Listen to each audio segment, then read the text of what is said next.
Sahabat Suara, saat ini ada isu hangat yang sedang ramai diperbincangkan di masyarakat, khususnya di kalangan mahasiswa. Apalagi kalau bukan UKT. Mari kita bahas hanya di Katanya.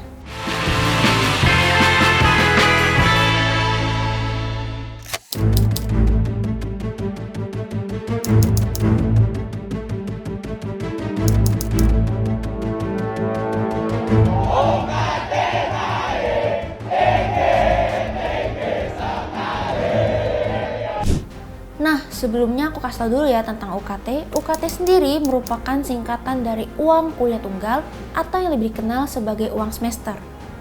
UKT sendiri merupakan biaya yang perlu dibayarkan setiap semesternya oleh setiap mahasiswa yang jumlahnya ditentukan dari kondisi ekonomi keluarga. Kalian harus tahu kalau misalnya UKT hanya berlaku untuk perguruan tinggi negeri dan berbeda dengan perguruan tinggi swasta yang menggunakan SPP. Nah, kenapa sih sekarang UKT ramai diperbincangkan? UKT dianggap sebagai beban mahasiswa dan bahkan tidak sedikit mahasiswa yang mengundurkan diri akibat tidak mampu membayar UKT. Kenaikan UKT mungkin tidak terlalu berdampak bagi keluarga menengah ke atas. Berbeda dengan keluarga menengah ke bawah yang mungkin untuk hidup saja sudah sulit.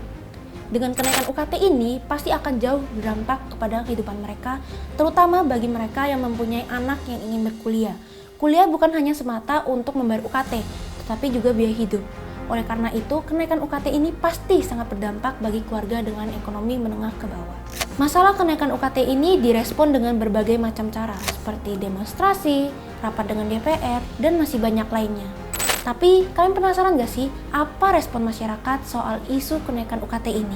Kalau menurut saya sih, kenaikan UKT untuk saat ini kurang tepat karena selain karena adanya inflasi, terus juga banyak orang-orang yang mungkin masih kekurangan pekerjaan sekarang. Jadi seharusnya isu kenaikan UKT ini memang sudah tepat untuk dibatalkan seperti itu.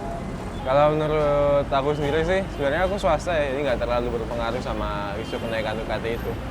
Cuman kalau menurutku itu jelas membebankan ke orang tuanya sih terutama karena UKT kan, apalagi negeri ya, harusnya kan pendidikan dibuat gratis kalau bisa gitu, malah jangan dinaikin.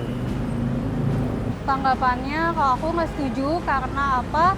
Karena dengan adanya UKT yang tinggi atau kenaikan UKT ini bisa menyebabkan mahasiswa yang latar belakang pendidikan ekonominya rendah jadi semakin takut untuk melanjutkan pendidikan tinggi ke jenjang yang berikutnya. Jadi membebani keluarga mahasiswa yang latar belakang keluarganya itu ekonominya rendah seperti itu. Kalau dari aku sendiri nggak berpengaruh karena aku berasal dari swasta atau PTS. Tapi kalau misalnya aku diposisikan sebagai anak PTN, aku akan merasa sangat keberatan karena nggak hanya aku yang keberatan, tapi orang tuaku sendiri. Jadi orang tuaku lebih ditambah beban pikirannya karena harus ada perubahan UKT yang diterima seperti itu. Solusinya lebih baik dipikirkan kembali ke depannya seperti apa. Jangan karena misalkan emang udah mentok banget soal kenaikan UKT ini, ya bisa diadakan misalkan subsidi silang atau mungkin penurunan yang lain, misalkan syarat-syarat untuk yang kurang mampu dan yang lain-lain. Lalu bisa juga diperbanyak dengan beasiswa juga. Solusinya menurut aku bisa dipertimbangkan dulu atau adanya beasiswa bagi para mahasiswa yang keadaan ekonominya itu masih kurang. Seperti itu.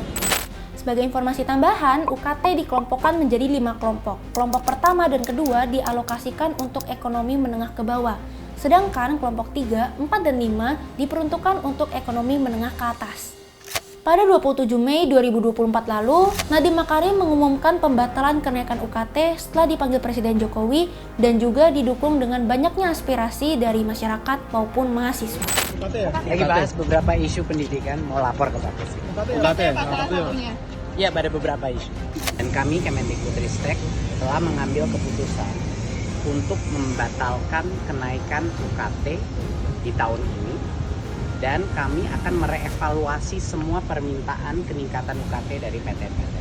Nah, itu dia akhir dari polemik kenaikan UKT yang kabar terkininya resmi dibatalkan. Kalau menurut kalian gimana?